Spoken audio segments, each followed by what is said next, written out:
Hello and welcome back to the Dark Duo. I am Cosette. And my name is Ty. Alright guys, we are back for another episode this week. Last week we covered the Menendez brothers, and we are going to be continuing our theme of the month with Brothers Who Kill. This is the last week of the month, so we will be dropping a new theme next week, so don't forget to watch for that. I will give a little hint that next month is October and could follow those lines, but that's all I'm going to say. You'll have to come back next week to find out what it is. I think quite a few of us have heard about the case we are going to be covering today. However, I bet a lot of you have no idea who actually was behind this crime. Before we start, Ty, is there anything you want to talk about or anything from your week? Nope, nothing that I can think of off the top of my head. Just keep listening to the pod and share it with everyone that you know. All right, today we are going to be talking about the Boston Marathon bombing, and not just the bombing, but the two brothers who were behind this monstrous crime. Let's go ahead and jump in. Our sources for today are FBI.gov, CBSNews.com, History.com, and CNN.com. For many runners, the Boston Marathon is one of the most coveted marathons in the United States. The Boston Marathon is always held on the third Monday of April. This day is known as Patriots' Day. The Boston Marathon is prestigious due to the deep history that surrounds it. It is known as the world's oldest annual marathon. It is challenging, has a hilly course, and has the iconic Heartbreak Hill. And not just anyone can sign up for it. In order to sign up for this marathon, you have to qualify. The way to qualify is by first completing a certified full-distance marathon. Then you also have a qualifying time that is in a certain window of time. An example would be for the Boston Marathon next year. The qualifying window started in September of 2025 and will end during the registration period. Then, along with this, you also have to run that marathon during the qualifying window at a certain pace for your age group. So for men aged 18 to 34, this would be a marathon in 2 hours and 55 minutes, which is essentially a pace of 6 minutes and 41 seconds per mile. Women aged 18 to 34 would have to have completed their marathon in 3 hours and 25 minutes, which would be a pace of 7 minutes and 49 seconds per mile. That's crazy. That is so fast. So these people at the Boston Marathons aren't just amateurs. Ty, do you know how far a marathon is? Yes, it is 26.2 miles. Good job. These are dedicated runners who push themselves, can run quick for the whole marathon, and are hardcore with their running. Yeah, I could never. I couldn't either. Maybe eventually, later on down the road. Not that fast. I can't get that fast, I don't think. No, not Boston Marathon fast, but maybe a marathon. We talked about how the history is important. The Boston Marathon is the oldest annual marathon and began in 1897, which was inspired by the first Olympic marathon and has been held every year since then. Something that sets this marathon apart is the cultural significance. This event has a large community that is supported by thousands of volunteers and draws spectators from around the world. Many of the runners in this marathon also participate in support charitable causes, which raises significant funds. We also talked about Heartbreak Hill. This hill is located between mile 20 and 21 with an incline that lasts a half a mile. This hill was named after Ellison Brown, surged past Johnny Kelly on the hill to win, and was a moment that reportedly broke Kelly's heart. This marathon is also one of the 7 Abbott World Marathon Majors and is considered among the most elite and significant road races globally. Just a little fun fact before we get into the darker parts of this case today. Ty, what do you think is the fastest Boston Marathon time? I don't know. Probably just barely over 2 hours. Maybe 2 hours and 15 minutes. You're pretty close. I'm a good guesser. Is that for men or women? For men. Okay, what about for women? I'm going to guess 2 hours and 59 minutes. You're a little high shot on that one, but it's okay. Oh. For men, the fastest time is 2 hours and 3 minutes and 2 seconds, which was set in 2011, which means he was running a pace of 4 minutes and 42 seconds per mile. Then for women, it is 2 hours and 17 minutes and 22 seconds, which was set in 2025, which for women was ran at a pace of 5 minutes and 14 seconds per mile. Holy, that is so fast. It is. So these people are very fit and elite. Essentially, they are the best of the best in the running world. Let's rewind the clock now to April 15th, 2013. It is the 117th Boston Marathon, It is a sunny Monday afternoon with spectators lining the streets of Boston to cheer on the runners. The marathon is going as usual. Just before 3 p.m., the festivities turn to chaos and horror. 2 homemade bombs were set 12 seconds apart near the finish line and blew up. These blasts killed 3 people. These people were 8-year-old Martin Richard, who was at the marathon with his family, Crystal Campbell, who was a 29-year-old restaurant manager in Massachusetts, and Lingzi Liu, who was a 23-year-old Chinese graduate student at the Boston University. This bombing injured another 281 people. 12 of those injured had such severe injuries that they had to undergo amputations. Police acted quick, and the Boston area then went into lockdown in fear that whoever had set the bombs would strike again. Federal, state, and local law enforcement rushed into action to catch whoever was behind this terrorist attack. Searching only took 4.5 days.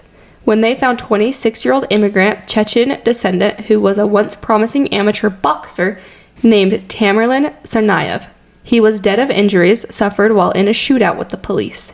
His 19-year-old brother and collaborator, Juhar Tsarnaev, was captured while hiding out in a backyard in the Boston suburb. Wasn't he hiding in a boat? Yes, he was. Okay. Good job. Yeah, I've seen that picture. Yeah, we'll talk about it. Okay. The question we have is, how do 2 young men who called this country their home become suspected terrorists?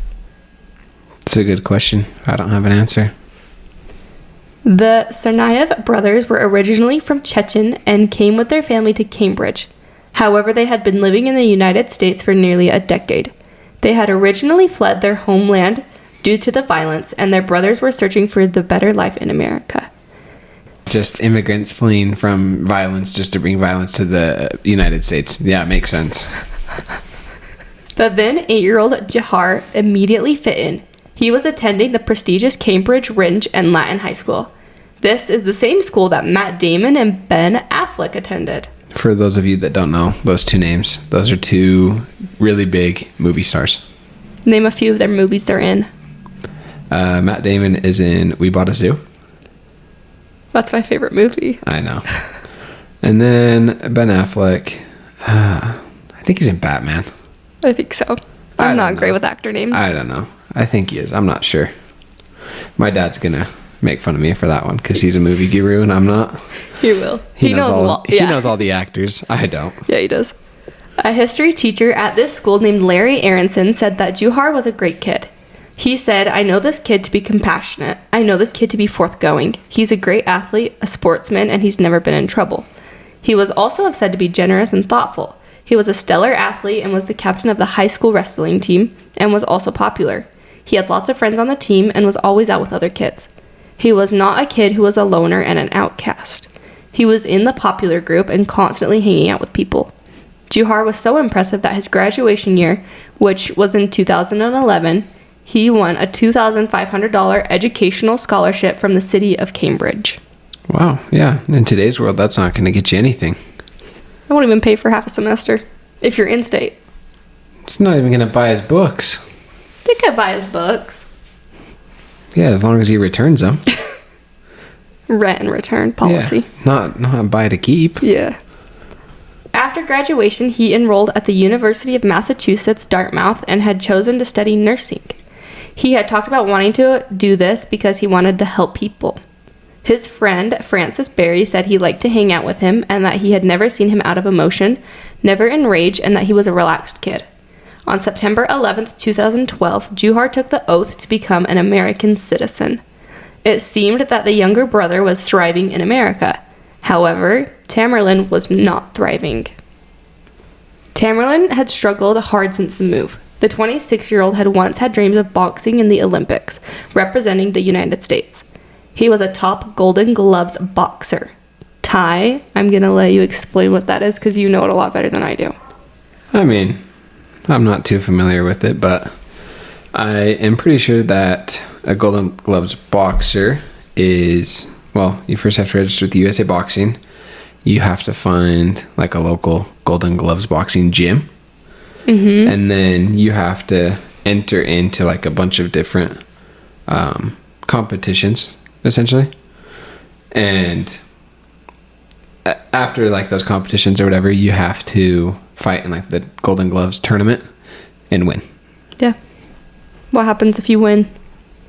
Do you know? Don't you get like a little Golden Glove charm? Yeah. Like a necklace? I think so. From the research I did, that's what it said, yeah. So. I think I remember that from Creed. Oh, Ty's favorite show. Creed 3. Yeah. So Tamerlan was the New England Golden Gloves heavyweight champion in the 2009 through 2010 season. He also won the Rocky Marciano Trophy for his achievements in boxing, where he competed in the 201-pound weight class in Salt Lake City, Utah in May of 2009. So not far from us. Nope. However, he lost in the first round. Still a very successful boxer. Even through all his talent and success, he didn't feel entirely welcome here. In 2010, he told a photographer that he didn't have a single American friends because I don't understand them. Julian Pollard was one of his sparring partners. A sparring partner is someone who engages in simulated or friendly fights, or also a competition to help another person practice and to help the boxer improve their skills. Julian said that the first year he met him, he had on leather pants and snakeskin boots. Heck yeah. That's some style. Then, after that first year, he had a big change. The second year, when Julian saw him, he had on a t-shirt, hoodie, and jeans. He carried himself more humbly, and he only spoke about his faith and was big into religion. Any questions so far? No, I think let's just get into, like, the bombing day. We'll get to that in a second. First, we're going to talk about Tamerlan's past relationships. I think they're important. You'll see why. You probably do, because you're getting a master's in psychology. I just want to know what actually happens. We'll talk about it, I promise. It's not that deep. We'll talk about it. So, Tamerlan met Catherine Russell in 2007 at a Boston nightclub. Catherine then converted to Islam and began wearing a hijab, which had been insisted upon by Tamerlan. Tamerlan then got arrested in July of 2009 for a domestic assault against a different girlfriend named Nadine. The charges were later dismissed, and he ended the relationship and began to see Catherine more serious. Catherine then got pregnant in the spring of 2010 with Tamerlan's child. They were then married on June 21st, 2010, where they got married at a mosque, which is a Muslim place of worship. They then had their daughter, Zahara, in October of 2010. Catherine's friends stated that when she first met him, he seemed like a really normal and average guy. Then he changed and started to be very violent towards Catherine and was going to brainwash her into converting into Muslim. 5 years before the bombing, Tamerlan's life started to take a dark turn. He dropped out of community college and his close friend had been murdered. His friend's throat had been slit and marijuana had been sprinkled over his body. That's dark. Yeah. Keep that in your brain too. We'll talk about it later. Okay. That is the background of their childhood and their lives though. So, is there anything you find concerning? Violence. Yeah. Yeah. No, that's super simple. I mean, they had violence in their childhood, and later on in life, before the bombing, there was violence. Yeah. So let's continue. We're going to work our way back to the day of the bombing like you talked about. Okay. So let's talk through the last few years and the weeks before that led to the bombing day. In 2009, Tamerlan's uncle had a disturbing phone call with him, which was also the last time they spoke. He was a different person who saw no purpose in life except for pursuing the path of God, and when he asked what the path was, Tamerlan said it was some kind of jihad. Tamerlan's uncle said he had become radicalized, and it wasn't a foreign influence. It was from the nephew's hometown. It was coming from the Cambridge area. Then, in 2012, before the bombings, big changes had happened in both the brothers' lives. Their father left the United States and moved to Russia. This left Tamerlan to take on the more paternal role in the younger brother's life, which Juhar's friends had noticed. The older brother did not approve of Juhar's partying lifestyle and didn't condone drinking. Juhar followed his older brother closely and had a deep loyalty to him, which left him susceptible to his influence. His radicalization over the years shaped the views and influenced Juhar. Juhar's friends had noticed the change in him too. Then, before April of 2013, Juhar had downloaded a digital copy of a book onto his Sony laptop, which was a publication that directed Muslims to give their allegiances to government that invaded a Muslim land. He also downloaded a publication by Abdullah Azam, who was known as the father of the global jihad, which advocates to terrorize enemies of Islam. Then a third download of a publication that glorifies martyrdom in the service of violent jihad. Then lastly, downloaded a copy from the Inspire magazine, which had an article titled, "Make a Bomb in the Kitchen of Your Mom." This article had instructions on how to build IEDs using pressure cookers or sections of pipe, explosive powder from fireworks, and shrapnel. On February 6, 2013, Tamerlan bought 48 mortars that contained about 8 pounds of a low explosive powder at a fireworks store in Seabrook, New Hampshire. On March 20th, 2013, the brothers rented 2 9mm handguns and bought 200 rounds of ammo at a firing range in Manchester, New Hampshire, and practiced for about an hour. On April 14th, 2013, Tamerlan received a mail electronic components to be used in making the IEDs that he had ordered over the internet. Juhar also on this day opened a prepaid cell phone under the name Jahar Sarni. Let's now move into the day of the bombing and the time limit of that day. Questions so far? No. My only comment so far is just how dark of a place it can be out there. Yeah. Knowing that they can just get, information online or in magazines, whatever it be, to create IEDs. And buy the stuff just online. Yeah. That's crazy. Yeah. It's sad. At 2:39 p.m., 2 young men carried backpacks and turned off Gloucester Street onto Boylston Street, near the final stretch of the course of the Boston Marathon. One was wearing a black cap and the other was in a white cap turned backwards. The young man with the black cap is later identified as Tamerlan, age 26, and the other is Juhar, age 19. At 2:40 p.m., Tamerlan walked to the front of the Marathon Sports on Boylston Street and places a backpack containing a pressure cooker bomb among the crowd gathered near the finish line. The Boston Marathon at this point had been going on for 4 hours. Juhar walks to the front of the Forum restaurant, which was about a block and a half away, and left a second backpack and pressure cooker bomb among the crowd. Then 8 minutes later, at 2:48 p.m., Juhar called Tamerlan on the prepaid cell phone and spoke to him briefly. Seconds after hanging up, Tamerlan detonates the bomb in front of the Marathon Sports near the finish line, which killed Crystal Marie Campbell and burned and injured many others. 12 seconds later, Juhar set off the second bomb in front of the Forum restaurant, which killed Lindsay Liu and Martin Richard, and also burned and injured many others. At 3:30 p.m., a cab driver, which was a friend of both brothers, called Tamerlan and invited them to dinner, his treat, at a restaurant. Later that night, at 8:04 p.m., Juhar tweeted under his handle, "Ain't no love in the heart of the city. Stay safe, people." After the bombing on April 16, 2013, Jeff Bowman was a victim from the bombing and lost both of his legs. He was able to give the FBI a description of the man who had dropped a backpack near him. On the same day, at 8:55, Juhar returned to campus at UMass Dartmouth, swiping his ID.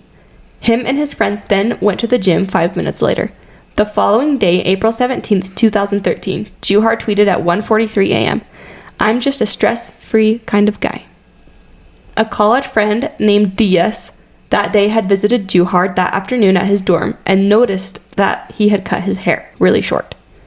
Juhar's roommate and another student at UMass hung out with him that evening in his dorm room until midnight. 2 days later, on April 18, 2013, Juhar was off living his normal life as a sophomore in college. He kept his laptop in a backpack containing fireworks that had been emptied of powder in his dorm room. He then drove a friend home to New Bedford after classes that afternoon. At 5 p.m., the FBI published surveillance photos of the bombing suspects on its website, which at this point social media is a thing. So people on social media pick this up and run with it. The names of the suspects hadn't been public yet, as they were trying to identify the people. From 5 to 6 p.m., a third classmate named Robel, which had known Juhar since high school, called their mutual friend Diaz as he drove home and told him to watch the news, because one of the suspects in the bombing looks familiar. Dang. Good on Robel. I would have seen that the suspect in the crime looked like, a friend. Yeah. Later at 8:34 p.m., Juhar responded to a text from his friend Diaz that said the suspect in the bombing looked like him, to which he responded, LOL, and sends a follow-up text, you better not text me. Then another follow-up text saying, if you want, you can go to my room and take what's there. Diaz, Robel, and another friend then went to the dorm room. They took the backpack and laptop back to their Bedford apartment, and Diaz then later tossed the backpack into a dumpster. Never mind. I'm taking it back. Yeah, no, not good friends. They were going to be, and then they decided to be accomplices. Yeah. I take that back. Okay. At 10 p.m., at the family's apartment in Cambridge, the brothers grabbed 5 IEDs, a machete, a Ruger P95 9mm semi-automatic handgun, and ammunition for the Ruger. Ty, do you want to tell them what an IED is? It's just an improvised explosive device. Yeah. Like you said, they use pressure cookers or vests. I learned about them from just like watching movies and stuff. And like I heard like that's what goes on in like Afghanistan and stuff when we were over there for the war. Yeah. I just realized we hadn't explained what that was, so. Yeah, just an improvised explosive device, a bomb. They drove Juhar's Honda Civic to the Massachusetts Institute of Technology campus in Cambridge at 10:25 p.m. Sean Collier, which was an MIT police officer, was ambushed from behind and shot in the head at close range with the Ruger. The suspects attempted to take his service weapon. Tamerlan was the alleged shooter. Then at 11 p.m., one of the brothers, which police believe was Tamerlan, pointed the gun at a random man and threatened his life and carjacked his leased Mercedes SUV. Suspected Tamerlan said to the man, "Did you hear about the Boston explosion?" "I did that." He then pulled the magazine from the weapon and showed that it was loaded and stated, "I am serious."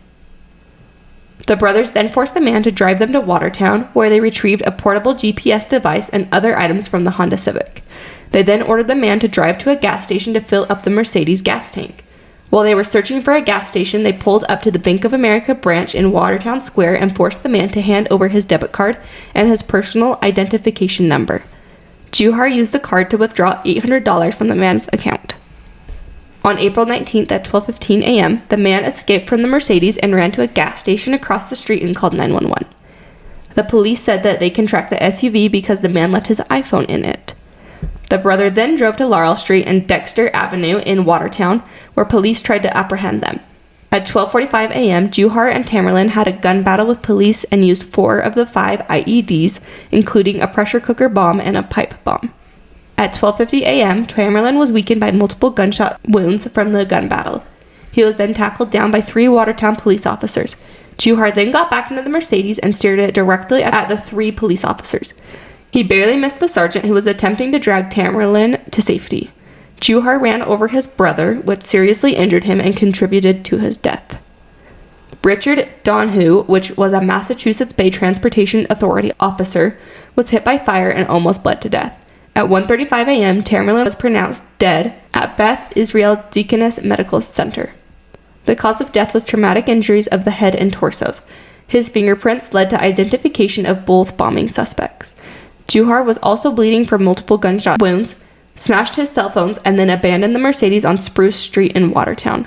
He then hid in a dry-docked boat named the Slipaway II in backyard in Watertown. See, I told you I saw the picture of him in a boat. You did. A bloody boat. Yeah. See, no, I didn't know any of this. Yeah. Like the whole shootout, the extra IEDs. Well, I didn't know his brother died. Well, I didn't know he ran his brother over. And honestly, I was just a young kid when this was going on, so like I don't remember any of it. I'm trying to think. We would have been 11? Yeah. Right? Yeah. So we were 6th grade. Yeah, not young, but like definitely was not watching the news. Yeah, we were a little oblivious to the world still. Yeah. Then at 7 a.m., investigators released Juhar's name and photo. Police then began door-to-door searches in Watertown to find Juhar. At 5 p.m., agents raided an apartment in New Bedford and questioned Juhar's classmates. David Henneberry went out to check on his boat and saw a man covered with blood under the tarp. He contacted police, and at 8:30 p.m., police announced they had the person they believed to be suspect, Juhar, cornered in the boat.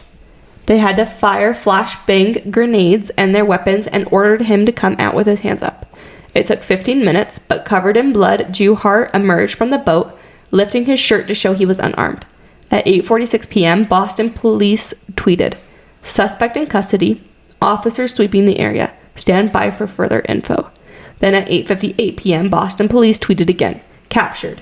The hunt is over. The search is done. The terror is over, and justice is won. Suspect in custody." Ty, what's your thoughts? My first thought as you're reading all that was, I like Twitter. You do like Twitter, though. I just barely downloaded Twitter like 2 weeks ago when, this whole thing happened with Charlie Kirk. And just being able to see like all of this news and what's really going on and how, none of it's censored. Which, I mean, it can be gruesome, but just how quick the word can get out. Just the Boston police tweeted at 8:58 saying, "The capture, the hunt is over, the search is done. The terror is over, justice is won, suspect in custody." I think it's also crazy. I didn't realize even back then Twitter was used so much for like getting things across quick. Yeah. Like they don't use Instagram, they don't use Facebook, they use Twitter to get it out. Yeah, that's crazy. I mean, and the same thing, it still happens today on X. Oh, yeah. Where, That's what happened with Charlie Kirk. His info was out so quick on Twitter. That, and once, like, the suspect was captured. They did it on, I guess it's called X now. Yeah, it was shared everywhere. Yeah. So on April 20th, 2013 at 7:30 p.m., Juhar was questioned by FBI agents at the hospital. The first round lasted about 12 hours with some breaks. Something a little odd is that he was not read his Miranda rights or given access to a lawyer. The next day at 5:35 p.m., second rounds of questioning continued until 9 a.m., the next day when Juhar was finally appointed a lawyer. A criminal complaint was filed under seal alleging the use of weapon of mass destruction and malicious destruction of property. According to the documents filed later by his lawyer, it was said that he was heavily sedated, in pain, and had repeatedly asked to be left alone. His injuries included a multiple gunshot wound that pierced the base of his skull, mouth, and vertebrae. He required emergency surgery, and when he was questioned, he was intubated and unable to speak, so he was communicating by writing on a notepad. Agents searched Juhar's dorm room at Pinedale Hall on the UMass Dartmouth campus. They found the dark jacket and the white hat seen on the surveillance video. They also found some BBs and gunpowder on the floor and windowsill. Agents then searched the New Bedford apartment and continued to question Juhar's classmates. Juhar then got to see a lawyer at 9 a.m. on April 22nd. By May 1st, 2013, the three college friends of Juhar are all accused of helping him in the bombing since they took the laptop and backpack from the dorm room.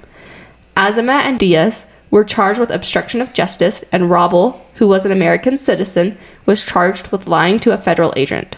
An FBI agent shot and killed Abagam Todashev in Orlando, Florida, while questioning him about his relationship with Tamerlan. They were able to connect the two because of cell phone records. Abagam told the FBI that Tamerlan had participated in drug-related triple homicides, and the victims' throats were slashed, and marijuana had been sprinkled over the bodies. Just like his buddy. Yes. That, because his buddy was killed. The exact same way.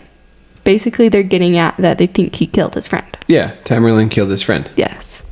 Let's rewind just a little bit to a month before the bombings. Juhar made a comment to his two friends mentioning that he knew how to make a bomb, which at the time the group did not think anything of this comment and didn't take it seriously. After the bombing, Juhar friends said it still hasn't sunk in that the kid on my couch was the kid planting bombs in Boston. His history teacher also said after the bombings, there's nothing about him that would suggest anything like this. Politics, religion, nothing. Catherine's family after the bombing said they were sickened by the horror he had inflicted. Ruslan Tsarnaev, which was the brother's uncle, stated, He put a shame on our family. He put a shame on the entire Chechen ethnicity. He was burned with rage at his nephews and had stated that he remembered how different they were when they were little, especially the younger one, Juhar. He said he was an awesome kid and a happy kid who was always smiling, that he was always special. He also said there was a time when Tamerlan was special too, and that he had wanted him to be a big brother to all my family and all my children before this disturbing phone call in 2009 that we talked about. The uncle also says he feels sad for the victims and the family and hopes that Juhar will seek forgiveness. He is also horrified of what the nephews did, and he thought he knew them so well. The two brothers' uncle, when asked why Juhar was involved in the bombings, said that the older brother involved him. He also stated, even the worst gangster would not involve their family member, especially a younger sibling, into something so dirty and cruel that Juhar was just another victim. 100%. Let's now move into the court proceedings. On July 10th, 2013, Juhar pled not guilty to 30 federal counts related to the Boston Marathon bombing attacks. On July 21st, a jury found Azamat guilty of obstructing justice and conspiring to obstruct justice in connection with the removal of a backpack with potential evidence from the brothers' dorm room after the bombing. On January 30th, 2014, federal prosecutors filed notice that the government was seeking the death penalty against Juhar. On May 30th, 2014, the cab driver is charged with destroying information on his computer, lying to federal agents, and impeding the investigation. This is the guy that the brothers had eaten dinner with after the bombing. On August 2nd, 2014, Diaz pled guilty to obstructing justice, and as part of the plea deal, prosecutors recommend a 7-year sentence. He also agreed to be deported when he was released. On October 28th, Robel was convicted of 2 counts of lying to federal agents. On July 5th, 2015, jury selection began with 1,373 prospective jurors receiving and filling out questionnaires. Then on January 12th, there is speculation the cab driver made a deal to testify because he files notice that he plans to plead guilty. On January 26th, opening statements were scheduled, but picking an impartial jury that can consider the death penalty was taking longer than they thought it would. On February 25th, Judge George O'Toole, along with the prosecution and defense team, settled on a pool of 70 jury prospects after they questioned 256 people and took 21 days of individual interviews. The U.S. Supreme Court issued a ruling in an unrelated case involving destruction of evidence that could affect the potential testimony against Juhar. Juhar finally saw his day in court on March 4th, 2015, where there is a jury of 8 men and 10 women. The trial was held in federal court in Boston. The lead prosecutor opened his statements to the jury with a description of the explosive, saying, "It was the type of bomb favored by terrorists because it is designed to tear people apart and create a bloody spectacle," a witness recounted. A witness then recounted, "I was really scared and I remember screaming for someone to help us. Everyone was screaming for help. It seemed like a long time before help got to us, but it probably wasn't." Juhar did not take the stand in his own defense. On closing statements, one closing statement said, "The defendant brought terrorism in the backyard and main streets. The defendant thought that his values were more important than the people around him. He wanted to awake the holy warriors, so he chose Patriots Day. Marathon Monday is a time that families come together and watch the marathon." The defense said that Juhar was 19 and flunking out of college at the University of Massachusetts and fell under the sway of his older, more radicalized brother. It was Tamerlan. If not for Tamerlan, it would not have happened. The jury deliberated for 11 and a half hours and found Juhar guilty on all 30 counts. His face was blank and stood with his head bowed and hands clasped. He is now eligible for the death penalty. After listening to survivors' testimony and deliberation for sentencing, Juhar was sentenced to death in June of 2015. As of today, Juhar is still alive and serving his death sentence. His death sentence was halted due to the Biden administration. His death sentence was reinstated by the U.S. Supreme Court in 2022, so Juhar is technically still alive, but is on federal death row.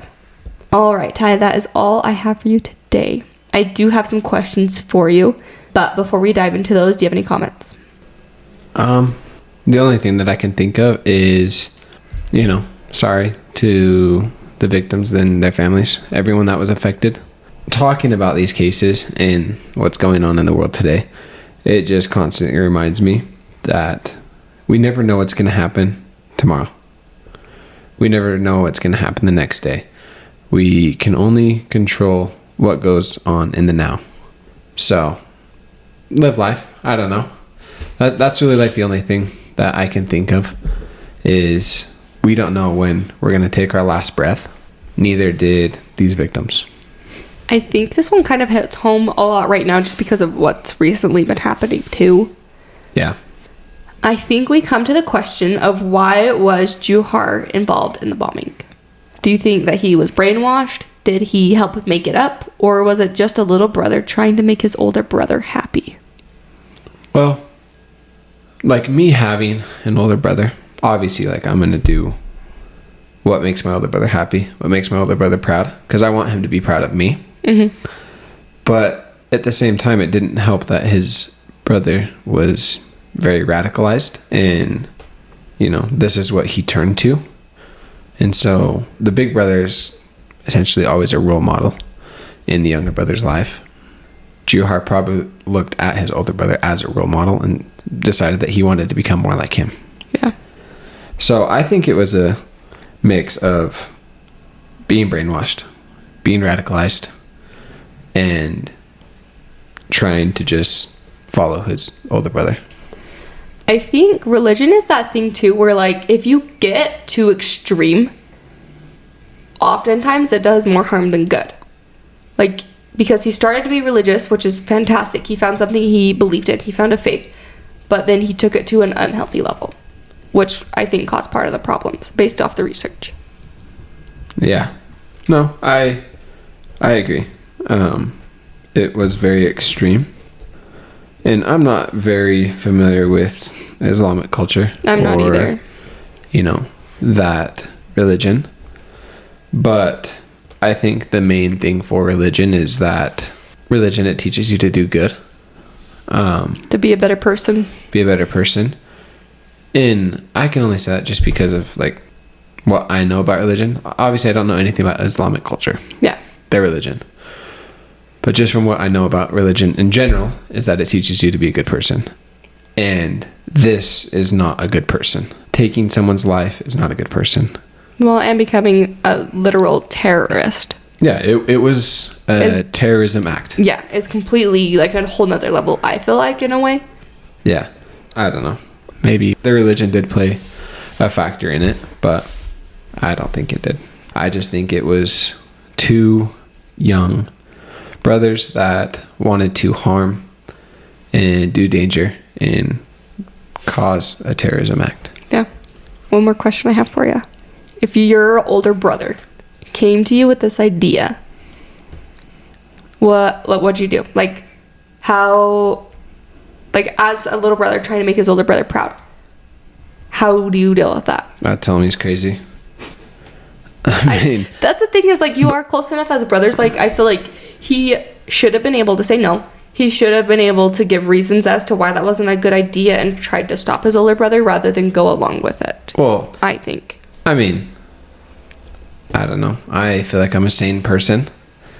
It depends on the day. It probably does depend on the day. Just kidding. But it makes me question Juhar as well. Like, was he a sane person? Yeah.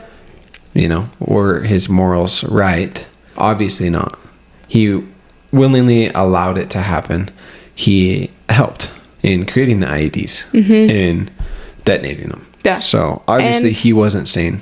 Well, and he hid from police. That's like my thing too. Is not only did he like go along with it, but he knew it was bad, so he was hiding from police. He tried to get away and kill police officers. Tried to kill police officers and then ran over his brother in the making. Yeah. Killed his brother and then hid in a boat because he knew it was wrong. Yeah. So like obviously there was that point of him too that like knew what he was doing was not okay. But yeah. All right, guys. Thank you so much for listening. Don't forget that we will drop on the Instagram the theme for next month. We hope that you liked the case today and hope that you come back next week to see what we cover.